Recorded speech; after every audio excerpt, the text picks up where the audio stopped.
Tercer domingo de Cuaresma.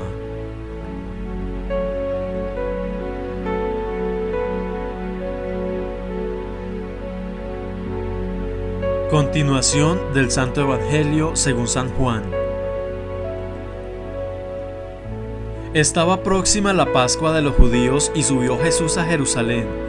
Encontró en el templo a los vendedores de bueyes, de ovejas y de palomas, y a los cambistas sentados, y haciendo de cuerdas un azote, los arrojó a todos del templo, con las ovejas y los bueyes.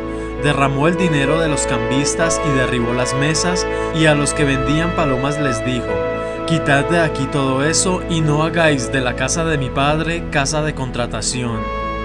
Se acordaron sus discípulos que está escrito: «El celo de tu casa me consume». Los judíos tomaron la palabra y le dijeron: «¿Qué señal das para orar así?».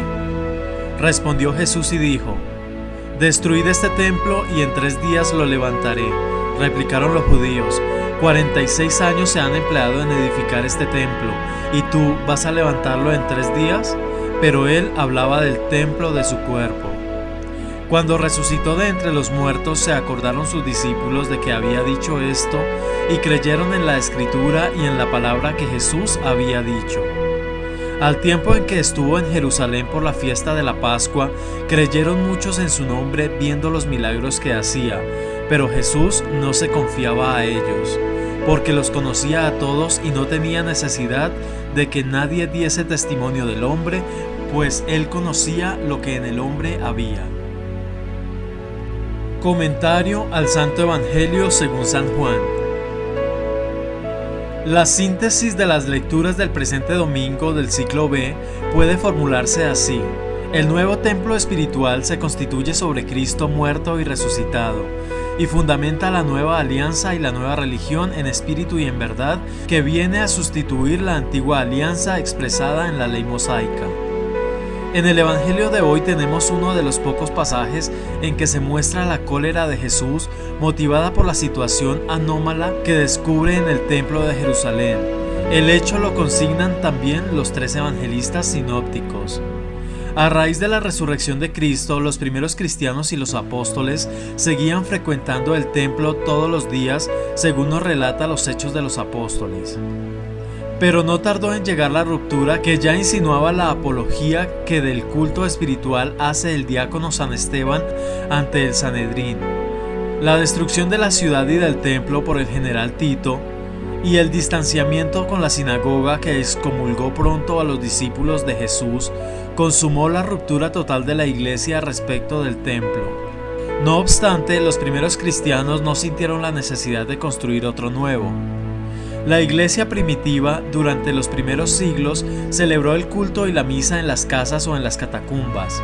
No tuvo templos, basílicas ni catedrales.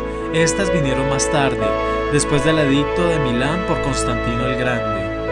Aquellos cristianos eran conscientes, y debemos serlo nosotros, de que la iglesia, eclesia en griego, que quiere decir los convocados por Dios, es la auténtica iglesia de Dios, su santuario espiritual, prolongación del cuerpo de Cristo, que es el templo de la nueva alianza.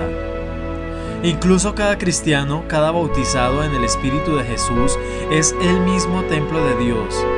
Así lo acentúan las cartas apostólicas del Nuevo Testamento. Reflexión. Sin romper el equilibrio persona, comunidad, ni minusvalorar la expresión exterior de las formas religiosas y litúrgicas, hay que dar, no obstante, la primicia al espíritu, a la fe y al corazón, y sobre todo trasvasar el culto a la vida y la vida al culto, asumiendo la dimensión religiosa de toda nuestra existencia personal, familiar, laboral, social y política. El culto verdadero, la auténtica religión y adoración, es una respuesta de fe a la revelación de Dios y tiene 2 direcciones que se interseccionan, una vertical que va de Dios al hombre y viceversa, y otra horizontal que pasa del creyente y de la comunidad cultural a los demás hombres, a la vida, a las realidades del mundo, conectando todo intencionalmente con la línea vertical. Por eso el culto completo, en espíritu y en verdad, es la religión de la vida entera vivida con fidelidad plena a la voluntad de Dios y en solidaridad con los hermanos, especialmente con los más débiles y necesitados. Al salir del templo cada domingo o cada día, es cuando palpamos la verdad o mentira de nuestro culto y religión.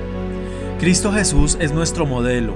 Él fue el gran adorador del Padre en espíritu y en verdad por su oración, predicación, testimonio, obras y sobre todo su pasión y muerte para la liberación humana. Él es el gran sacerdote y la víctima de nuestra alianza y del nuevo culto que culmina en la fórmula cristológica y trinitaria que cierra la plegaria eucarística por Cristo, con Él y en Él.